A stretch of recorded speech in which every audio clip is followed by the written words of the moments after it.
እንዴት ነው ገንዘብ አዋጥተሽ ነበር? ገንዘብ ካዋጡት እሱ ነው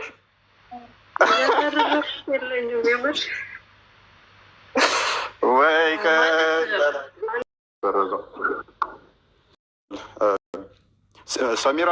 ሰሚራ አለሽ? ሰላም ሰላም ብያለሁላችሁም። እንዴት ናችሁ? እግዚአብሔር ይመስገን። እየበረታሽ ነው? እያነበብሽ ነው? እያነበብኩኝ ነው። መዝሙር ያሬድ በውስጥ አስቀምጬላችሁ ነበር እና መልዕክት አልመለሳችሁልኝም ማለት ነው። አልመለስኩልሽም እንደ ሰሚራ ጥያቄ ጠይቀሽ መልስልሽ ነበር አይደለ? ስለ መንፈስ ቅዱስ እሱ ነው። መዝሙረ ዳዊት ምዕራፍ 1 ጀምሮ እስከ 6 አልመለስክልኝም፣ ግን ችግር የለውም። መምህር ኦርቶዶክስ መልስ አላት። አመሰግናለሁ። መምህር አገናኝተውኝ ተመለሰልሽ? እየተማርኩኝ ነው እንግዲህ። እሺ የመዝሙረ ዳዊቱን መልስ አገኘሽ? የመዝሙረ ዳዊቱን አላገኘውኝም። በቃ አሁን መልስልሻለሁ፣ ችግር የለውም። የዮሐንስ ወንጌልን መልስ አግኝተሻል አይደል? እሱን አግኝቻለሁ። ጎበዝ። በቃ ችግር የለውም። አሁን መልስልሻለሁ። በጣም ይቅርታ እሺ፣ ስለበዛብኝ ነው ሜሴጆች እና ፎይ ደግሞ አመሰግናለሁ። እናመሰግናለን እውነት እንድፈልግ ስላደረገን። እውነት ቃላት የለኝም። ከዚህ ቀደም ብዙ ነገሮች አድርጌ ነበረ። ብቻ ይቅርታ ምን ለማለት ፈልጋለሁ። እማራለሁኝ እንግዲህ ክርስትና አልተቀበልኩም፣ ገና ተማሪ ነኝ። ከእስልምና የመጣሽው? ገና ነው የመጣሁት፣ ግን ክርስትና አልተቀበልኩኝም ገና ነው። አሁን በደንብ ትናዘዣታለሽ። ምን አድርገሽ ነው? ብዙ ነገር አድርጌ ነበር ያልሽው ማለት ታውቃለህ፣ እዛ እስልምና ላይ እንደሆንና ነብዩን ተሳደብኩ ምናምን በሚል ነገር በቃ አይደል ብዙ ነገር አለ አንተን ለማጥቃት የሚሆን ነገሮች ማለት ነው። እና ይቅርታ ማለት ፈልጋለሁ በዚህ አጋጣሚ።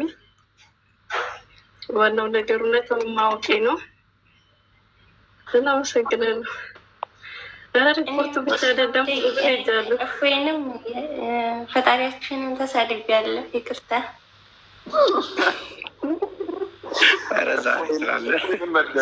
የነሳ ቀን ነው ዛሬ። በውበት ነው ዛሬ። አይ ቲንክ ሰሚራ ጎበዝ ልጅ ነች፣ በጌታ በጣም ጎበዝ ልጅ ነች። ቃታለሁኝ መምህር ክርስቶፎሮስ ደወሉሽ? ትናንትናም ራሱ እቻቸው ነበረ አስታውሰኝ ብለውኝ ቅድምም ጽፌላቸው ነበረ። ደወሉልሽ? ሰሚራዬ እሳቸው ጋር ትምህርቱ ልጀምር እንትን እያለች ነው። ዲያቆንም አዎ ደውሎልኛል። አመሰግናለሁ። አንተንም በዚህ አጋጣሚ እናንተ ናችሁ እዚህ ውስጥ ያገናኛችሁኝም። ያው እንግዲህ ፎይ ይቅርታ፣ መጀመሪያ እግዚአብሔር ተማረክ ፈልጊያለሁ። ብዙ ነገር ሪፖርት አናዛቸው ፎይ እስኪ ሌላ ነገር ምሳረግ ነበር ብላለች። ሪፖርት ብቻ አይደለም ተብላል። ትንገር ከሪፖርትም በላይ ይሄን ልጅማ እናቱን ነው ብለ እያለ ነበር። እርግጠኛ ነኝ ፎይ የስንት ወር ደግሞ እስከስር ያለው እንዴ ቀል ነው እንዴ ነገር ከበልቻለሁ። እርግጠኛ ነኝ ከዚህ ቀደም ፎይ 30,000 ምዕመን ያስተናገደ ጊዜ 13,000 ህዝብ ነበረ እና ከቴሌግራም ተሰደው መጥተው ሂዱ ሪፖርት አድርጉ ተብሎ ተልከው ነበረ ጀማው እና ሲመጡ በአንድ 30,000 ሞላ። ከነዛ መካከል እርግጠኛ ሰሚራና ሀያት መኖር አለባቸው። ገንዘቤን ጨርሳለሁ እኮ እያለች ነው እኮ የወር ደሞዜን ምን አግሽ የጨረስኩት አቀብላለች እዛው ቴሌግራም ብሩ አትለኝም። ወይኔ እንዴት ነው ገንዘብ አዋጥተሽ ነበር? ገንዘብ ካዋጡት እሱ ነው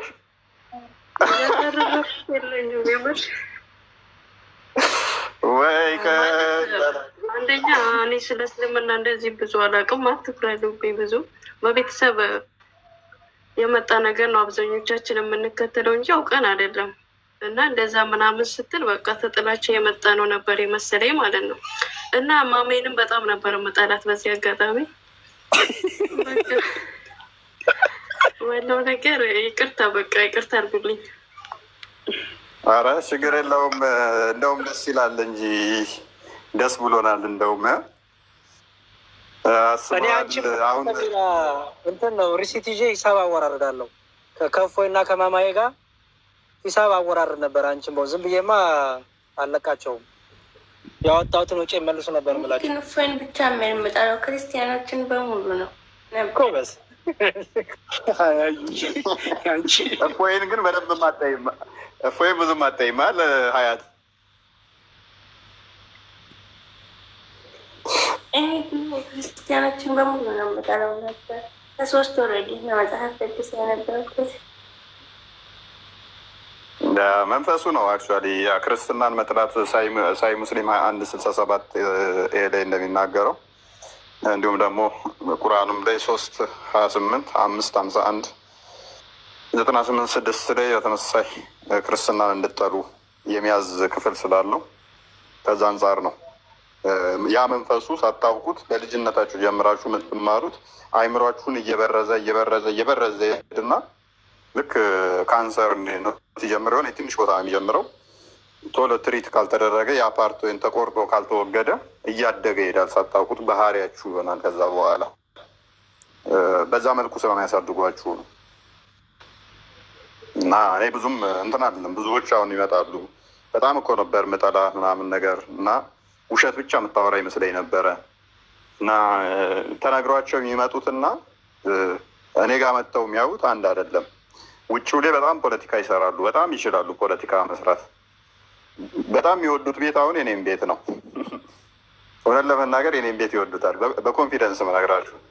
ምክንያቱም በነፃነት መውደድ ብቻ አይደለም እፎይ፣ መውደድ ብቻ አይደለም፣ በጣም ፍሪ ሰዓትም ሰጥተሃቸው ሀሳባቸውንም ትሰማቸዋለህ። በነገራችን ላይ እነሱ በሚነግሯቸው መጠን አይደለም መጥተው ሲያዩክ የተነገራቸው ነገር እና የአንተ አቀባበል ትክክል ሆኖ አያገኙትም። ማለት ለምሳሌ እኔ ቤት እኮ በነገራችን ላይ እንትን በጣም ነፍጋቸዋለሁ፣ እንደውም ሲሪየስ ሆንባቸዋለሁ ምናምን። አንተ ጊዜ ትሰጣቸዋለህ እንደውም ሲያወሩ ምናምን። አይ እኔ ካልተጨማለቁ ወይም የሆነ ማይሆን ነገር ውስጥ ከገቡ ውይይት ከሆነ እነሱን ሀሳብ መስማት አለብን ብዬ አምናለሁኝ። ውይይት ከሆነ ያመጣል እሱም ሀሳቡን፣ ከዛ ደን የማመጣለው። ከዛ ሪፊዩት ማድረግ ካለብንም ሀሳቡን ሰምተን ነው ብዬ ስለማምን ነፃነታቸውን ሰጣለሁ እና በዛ ትናንትና ራሱ አላያችሁም? የገባው ልጅ ምንድነው ቀጥል ስለው እኔ የገባሁት ልሰድብህ ነው ፈልጌ የገባሁት ይህንን እድል ዛሬ ገና ነው ያገኘሁት አለ። ለምን ልሰድብህ? እንግዲያውስ በቃ ትልቁ ሌላ አድርግህና ቀጥል፣ ደቂቃ ሊያዝልህ አልኩት። ስንት ደቂቃ ትሰጠኛለህ አለኝ። 3 ደቂቃ ሰጠሃለሁ አልኩት። አይበቃኝም፣ በ3 ደቂቃማ ተሳድቤ አይወጣልኝም አለ። እንግዲያውስ የሚባክን ካለ አይቼ ጨምርላለሁ። ኖ ደቂቃ ጨምርልኝ፣ ካልጨመርክልኝ በ3 ደቂቃ ተሳድቤ አይጨርስም አለ። አልጨምርልህም፣ 3 ደቂቃውን አይቼ አሪፍ አዳዲስ ስድቦች ካሉ ጨምርላለሁ፣ ካልሆነ ግን በዚሁ ጨርስ አልኩት። አይ 1 ደቂቃ እሺ ጨምርልኝ በእናትህ አለኝ። ሁኔታውን አይቼ ጨምርላለሁ ቀጥል አልኩት። አይ በቃ ተውኩት። እንደውም ሀሳቤን አነሳሁኝ፣ አሳዘንከኝ አለና እስከ መጨረሻ ውጭ ብሎ እያዳመጠ ነበር እየተባለ ሊገልህ የመጣውስ ልጅ ክርስትና ተቀብሎ የተደበደበው መቼም የማረሳው ልጅ እሱ እዚህ ገዝት ላይ ገደልኩ ብሎ ጌታ በኢየሱስ እኔ እሱ በቃ ክርስትና ምን እንደሆነ የሚያሳይ ልጅ ነው። እሱ እኮ የእሱ ታሪክ እኮ በጣም የሚገርመው ፓርት ምንድን ነው? ጓደኛው አስይዞ ያስደበደበው ጓደኛ ልጁ ታስሮ እያሰቃዩት ራሱ ክርስትና መማር ጀመረ። እንዲህ ያስደረገው ጓደኛው ማለት ነው።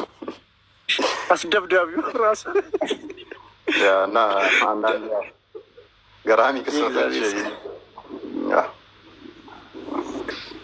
እንትን ምንድን ነው እነዚህ እህቶቻችን ሀያትና ሰሚራን ዴቫ ቋሚ ትምህርት የሚያገኙበት ነገር ከተመቻቻላቸው መልካም፣ ካልሆነ ግን እኔ ጋር መላክ ትችላላችሁ። የአንተ እኮ ቴሌግራምህን እንትን ብሎኝ አንተ ጋር ላስገባት ነበረ። እንደውም እሷን መዝሙረ ያሬድም አለ ክርስቶፎሮስም ስል ሁለቱም እንትን ብለውኛል፣ ችግር የለም ስትለኝ እሳቸው ደግሞ 1 to 1 ስለሚመች ደውዬ ያናገርኳቸውና እሷን ወደ ሰፈጥ ሀያትን ግን አላቃትም። አሁን ነው ያገኘኋትም። እንትኗም አድራሻዋም ስልኳም የለኝም። ሰሚራን ግን ሰጥቻቸዋለሁ። እሳቸው የሚጨርሱት ይመስለኛል። ይጨርሱታል ደግሞ በእርግጠኝነት አስታውሰኝ ብለውኝ ደውለውልኛል። ካለች ይጨርሷታል። በደንብ ተነጋግረንበታል። ከእሷም ጋር ጥያቄዎቿ እንዳለ ሰጥታኝም ስለነበረ ማለት ነው። ሀያት አስተማሪ አግኝተሻል? እኔ 3 ወር ነው ስማር፣ ግን እኔ ያስተምሩኛል። ግን ክርስቲያኖች ላይ የገባሁ እየተማርኩ ነው ማለት ነው እንጂ እንደዚህ በግልሽ የምትማሪው አይደለም አይደል? አይ በግሌ እየተማርኩ አይደለም፣ ግን ያኔ እፎይንም አልጠየቅኩኝ። እፎይ እያስተማር እያለ ወደ ክርስቲያኖች ጋር ሄድኩኝ እና መልካም። እንዴት ነው የቱ ነው የሚመችሽ አሁን ያለው? በዚህ ተመችቶሻል? ትቀጥላለሽ? መምህር መድብ ይህን ከቲክቶክ በተሻለ በውስጥ የሚያስተምሩ መምህር እንመድብልሻለን። በውስጥ እንትን በይንና ቴክስት አድርጊልን። በውስጥ አውሩን በቃ ያደርግላችኋለሁ። እንዲሁም አንድ ላይ ብታስተምሩ ጥሩ ነበር። ቲክቶክ ላይ ብታስተምሩ አንድ ላይ መሆን ፈልጋችሁ ነው? ከፈለጋችሁ ችግር የለም። ለዛ እንደውም አሪፍ ይሆናል። ግሩፕ ላይ እንደዚህ የወጡትን አንድነት ማድረግ ይቻላል።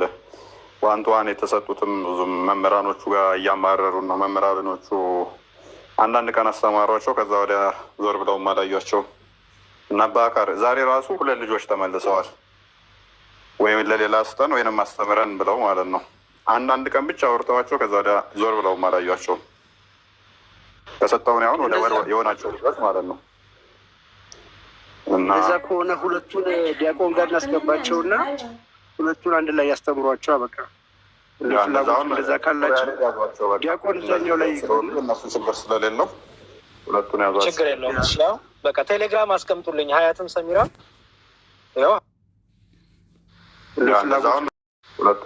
ችግር የለውም። በቃ ቴሌግራም አስቀምጡልኝ። ሀያትም ሰሚራ ያው ኃላፊነት ወስጃለሁ። የእንትና የሰሚራ አለኝ፣ የሀያት የሌለኝ። የሰሚራን እሰጥሃለሁ ወይ አዳረጋታለሁ እሰጥሃለሁ። ያንተንም ዲያቆን ፐርሰናል ምደውልልን። ብሩኬ እንኳን ደህና መጣ። ቆየሁ ካየሁ። ሰሚራ፣ ሀያት፣ ቃል እህታችንም ሰላም ብያለሁ። ሀያትና ሰሚራ መቼም ነግሯቸዋል ብዬ አስባለሁ እና አንተም አጠር አድርገው ልንገራችሁ። አንድ ሰው በልቡ ክርስቶስን አምኖ ከተቀበለ ከዛ በላይ ያለው ነገር ደግሞ ከአቅሙ በላይ ከሆነ እግዚአብሔር አይጠይቀውም። ካመፀ ብቻ ነው። ለምሳሌ አንቺ መጠመቅ እየቻልሽ አልጠመቅም ካልሽ ካመስሽ ነው እግዚአብሔር የሚጠይቅሽ። ከአቅምሽ በላይ በሆነ ጉዳይ እግዚአብሔር አይጠይቅሽም። ይሄ መጽሐፍ ቅዱስ ላይም በግልጽ ስለተቀመጠ በክርስቶስ በቀኝ በኩል የተሰቀለው ክርስቶስ አምላክ አዳኝ መሆኑን አምኖ ክርስቶስ የገባለት ተስፋ ምንድን ነው? ዛሬ በገነት ከኔ ጋር ትሆናለህ ነው። ምክንያቱም እሱ ሰው የመጠመቅ ወርዶ ለመጠመቅም ሌላ ስርዓትም ለማድረግ የሚያስችል ሁኔታ ላይ አልነበረም። መስቀል ላይ ነው። ከዚያ በኋላ ህይወቱን ያጣል ማለት ነው። ስለዚህ እንደዚህ አይነት ኮንዲሽኖች ሲኖሩ፣ ኤክሴፕሽናል ነገሮች ሲኖሩ እግዚአብሔር ራሱ በእናንተ ላይ አይጨክንም፣ እንደዚህ አይነት ነገር ስለሌለ ማለት ነው። ስለዚህ አንቺ አልቻልሽም። ካልቻልሽ በክርስቶስ ኢየሱስ አምላክ መሆኑን ማመንሽ ይሄ ትልቁ ነገር ነው። ከዛ ስትሺ ደግሞ ጥምቀቱም ሌላውም ስርዓት ይፈጸምልሻል። እነዛ ማድረግ ግድ ነው። አንድ ክርስቲያን ሆኖ ያን ነገር ማድረግ ግድ ነው። ግን ከአቅሙ በሆነ ሁኔታ አይገደድም ማለት ነው። እና እንደዚህ አይነት ነገሮች በክርስቲያን ህይወት ውስጥ ወይም በክርስቲያኖች ላይ ያለ ነው። ቅዱሳን የተባሉ ወይም ደግሞ ሰማዕት የተባሉትም ክርስቶስን ኢየሱስን ተቀብለው ለዚህ ሁኔታ ያልደረሱ ሰዎች ደማቸው እንደ ጥምቀት የተቆጠረላቸውም ስላለ ማለት ነው። ሰማዕት ሆነው ይህን ሳይጠመቁ ወይም ሌላውን የቤተክርስቲያን ስርዓት ሳያደርጉ ይህም በመሞታቸው ደማቸው እንደ ጥምቀት ሆኖ የሚቆጠርበት ስርዓትም ስላለ ማለት ነው። ብዙ አይነት ስርዓት አለ። ስለዚህ ከዛ አንጻር እናንተ በክርስቶስ ኢየሱስ ማመንና መጽናት ነው የሚጠበቅባችሁ።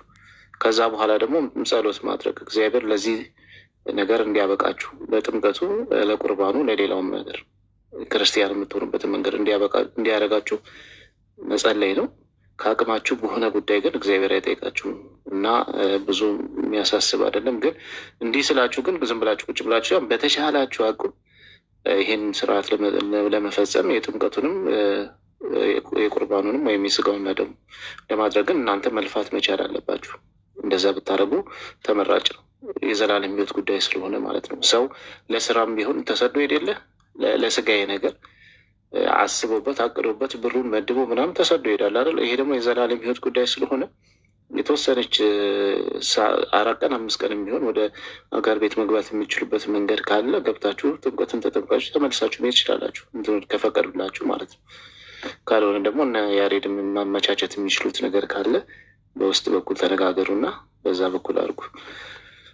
ይሄን ለመናገር ነው። ያመሰግናለሁ። እንትን ምናልባት ቴሌግራም የሰሚራ እንኳን አለኝ